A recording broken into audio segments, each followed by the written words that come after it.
पाहूया विस्ताराने। सुरुवातीलाच बातमी आहे वाहतूक कोंडी संदर्भात। मुंबई पुणे महामार्गावर मोठी वाहतूक कोंडी झालेली आहे। गेल्या 24 तासांपासून नागरिक हे वाहतूक कोंडीमध्ये अडकलेत।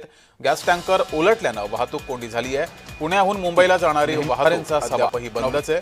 टँकर बाजूला करण्याचं काम हे युद्धपातळीवर सुरू आहे। मंगळवारी आडोशी बोगद्याजवळ टँकर उलटल्याची घटना घडली।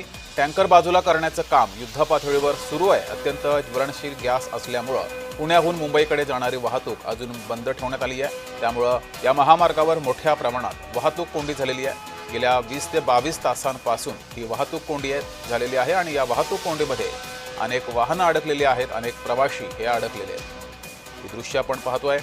पुणे मुंबई एक्सप्रेस वेवर मोठी वाहतूक कोंडी झालेली आहे। वाहनांच्या लांबच लांब रांगा लागलेल्या आहेत। गेल्या 20 ते 22 तासांपासून ही वाहतूक कोंडी आहे आणि या वाहतूक कोंडीमध्ये अनेक वाहनं प्रवासी हे अडकलेले आहेत।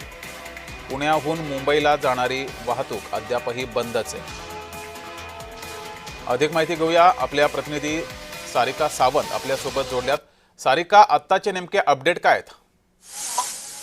आपण बघतो इथे अपघात झालाय आपण आता त्या स्पॉटवरती आहोत आणि आता 24 तास जवळपास आणि आपण बघतो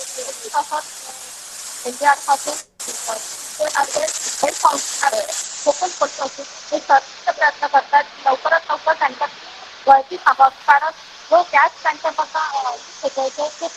ठीक आहे, असल्यामुळे त्यांचे शक्तीचे प्रयत्न चालू आहेत आणि आता आपण बघतो। ठीक आहे सारिका, तुम्ही या सर्व घटनेवर लक्ष ठेवून राहा। तुर्तास धन्यवाद दिलेल्या माहितीबद्दल। तर ही दृश्य आपण पाहतोय, वाहनांच्या लांबच लांब रांगा लागलेल्या आहेत। मुंबई पुणे महामार्गावर गॅस टँकर पलटला होता। आडोशी बोगद्याजवळ ही दुर्घटना घडली होती। त्यानंतर गेल्या 20 ते 22 तासांपासून मोठ्या प्रमाणात वाहतूक कोंडी ही एक्सप्रेस वेवर झाली आहे। सध्या परिस्थिती अशी आहे की या ठिकाणी प्रोपिलिन गॅसचा जो टँकर आहे तर त्याचा तो वाल्व जो आहे तो 3 ठिकाणी थोडक्यात लिकेज झालेला आहे। तर ते लिकेजची पाहणी करण्यासाठी आपल्याकडं NDRF टीम, त्याचसोबत अपघातग्रस्तांच्या मदतीसाठी जी खोपोलीची टीम आहे, त्यानंतर BPCL टीम, या 3 टीम कार्यरत आहेत। त्या ठिकाणी प्रयत्न चालू आहेत त्यांचे, परंतु हा थोडासा क्रिटिकल विषय असल्यामुळं या ठिकाणी थोडक्यात लिकेज थांबवण्याचं आपल्याला अजून यश मिळालेलं नाही। प्रयत्न चालू आहेत, परंतु या ठिकाणी मुंबई लेन बंद असल्यामुळं, घाट सेक्शन असल्यामुळं वाहतूक कोंडी जास्त जाणवते।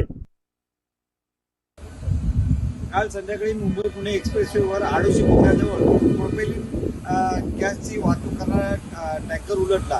त्यामुळे त्या टँकरकडून वायुगळती झाली आणि वायुगळती रोखण्यासाठी बऱ्याच टीम्स या ठिकाणी आलेल्या आहेत। NDRF आलेली आहे, BPCL आलेली आहे, त्याचप्रमाणे हेल्थ फाउंडेशनची टीम या ठिकाणी आहे, दीपक फर्टिलायझरची टीम आहे। अशा पद्धतीने सर्वांनी या गॅस गळती रोखण्याचा प्रयत्न केलेला आहे, परंतु अद्यापही त्या प्रयत्नांना यश आलेलं नाही आहे।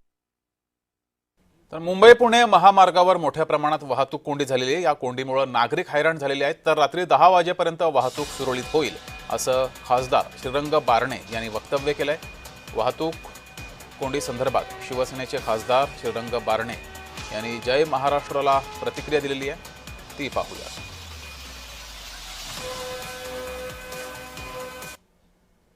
टँकर त्या ठिकाणून उचलण्याची प्रक्रिया चालू आहे। साधारण 4-5 तास पूर्णतः ट्रॅफिक पूर्ण मुक्ती करता लागतील, कारण गेले 20-22 तास ट्रॅफिक जाम झालेली आहे आणि गेले 20-22 तास मुंबईकडे जाणारे ट्रॅफिक जाम असल्यामुळं एक सायकल ट्रॅफिक सोडली जाते। मला जी माहिती घेतली मी 5-5.5 तासामध्ये ट्रॅफिक क्लिअर होईल। साधारण एक 2-3 तासामध्ये रुटीनला लागेल। आता थोडे रुटीनला लागले, पण क्लिअर व्हायला 5-5.5 तास लागतील। तर या वाहतूक कोंडी संदर्भात रायगडचे खासदार सुनील तटकरे यांची प्रतिक्रिया समोर आली आहे, ती ऐकूयात। गॅस टँकर पलटी झाल्यामुळेच, कारण ज्या वेळेला हजार्डस गॅस हा ज्या वेळेला बाहेर असतो त्याच्यामुळे अनेक गोष्टीची संभावना असते। अशा वेळेला जनतेची सुरक्षितता ही महत्त्वाची असते। वाहतुकीची कोंडी हा महत्त्वाचा भाग आहेच, पण त्या सगळ्या परिसरामध्ये जनतेच्या जीविताला त्या संबंध जो गॅस आहे त्याच्यातून कुठे धोका होणे याची खबरदारी सरकार घेत असेल आणि त्याच्यामुळे कदाचित ते झालं असेल। तर आताची नेमकी स्थिती काय आहे अपडेट घेऊया। आपल्या प्रतिनिधी सारिका सावंत आपल्या सोबत जोडलेल्या आहेत। सारिका, आताची नेमकी अपडेट काय आहे? वाहतूक सुरळीत होतीये का? आताचे सध्याचे अपडेट असे आहे की जो पलटी झालेला टँकर आहे त्यातनं जो गॅस आहे तो दुसऱ्या टँकरमध्ये ट्रान्सफर करण्याचं काम चालू आहे. त्यालाही जवळपास 2 ते 3 तास जाणार आहे आणि त्यानंतर तो टँकर सरळ करून त्याला उचलण्यात येणार आहे. त्यामुळे माझ्या मते 5 ते 6 तास तरी या गोष्टीला अजून लागणार आहेत. आणि आपण आता बघायला गेलो तर मुंबई पुणे एक्सप्रेसवे वरती जी दत्तवाडी म्हणून स्टॉप आहे तिथून मुंबईला जाणारी जी वाहतूक आहे ती मुंबई लेननी वळवण्यात आली आहे. त्यामुळे ती वाहतूक एकदम धीम्या गतीने हळूहळू ब्लॉक घेऊन सोडण्यात येत आहे. त्यामुळे आता ट्रॅफिक भरपूर अशी जी वाहतूक कोंडी आहे ती राहिलेली नाहीये. धीम्या गतीने वाहतूक सुरळीत चालू आहे. सारिका, सध्या किती किलोमीटर पर्यंतच्या ह्या वाहनांच्या रांगा लागल्यात? आता आपण बघितलं तरी अजून सुद्धा एक 15 किलोमीटर 10 ते 15 किलोमीटर पर्यंतच्या रांगा अजूनही लागलेल्या आहेत. कारण हवी तशी वाहतूक सुरळीत झालेली नाहीये. फक्त धीम्या गतीने ब्लॉक घेऊन पोलीस प्रशासन असेल वाहतूक सुरळीत करण्याचा प्रयत्न करत आहे. सारिका, पोलीस प्रशासनाकडून वाहतूक सुरळीत करण्यासाठी आता कशा प्रकारे प्रयत्न सुरू आहेत? युद्ध पातळीवर हे प्रयत्न सुरू असल्याची माहिती समजते. कशा प्रकारे प्रयत्न सुरू आहेत? कारण घाटामध्ये सुद्धा प्रचंड वाहतूक कोंडी आहे.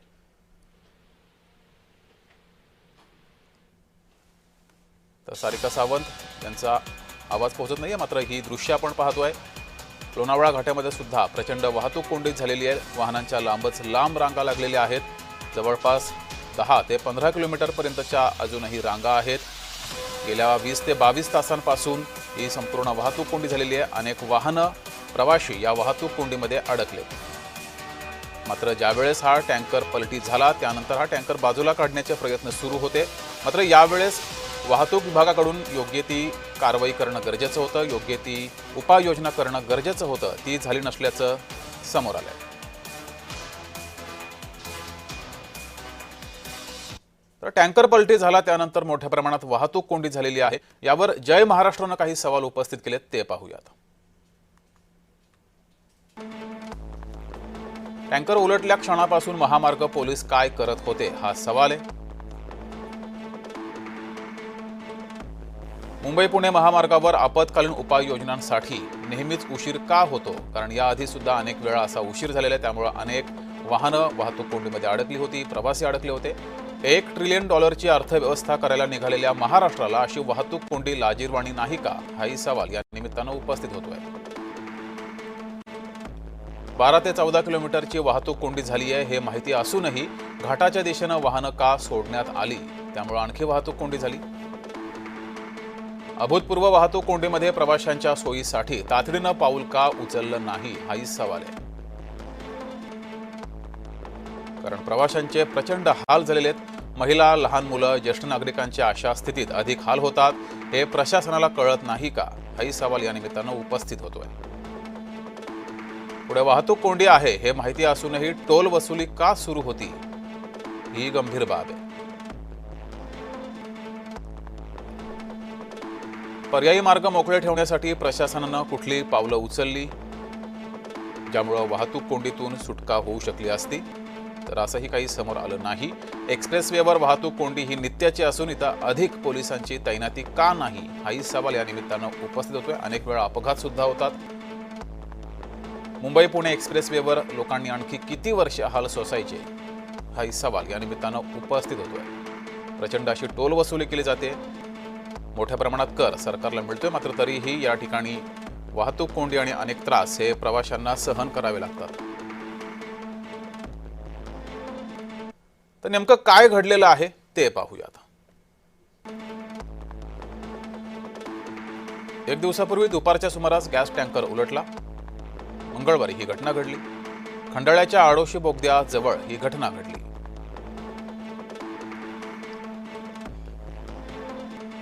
तर नेमकी कुठे कुठे वाहतूक कोंडी झालेली आहे ते पाहूयात. खोपोली ते लोणावळा घाट मार्ग या ठिकाणी मोठ्या प्रमाणात वाहतूक कोंडी झाली आहे. टँकर पलटला त्यानंतर ही मोठ्या प्रमाणात वाहतूक कोंडी झाली आहे. घाटामध्ये अमृताजल पूल आणि लोणावळ्यात शिरताना या ठिकाणी सुद्धा मोठ्या प्रमाणात वाहतूक कोंडी झाली.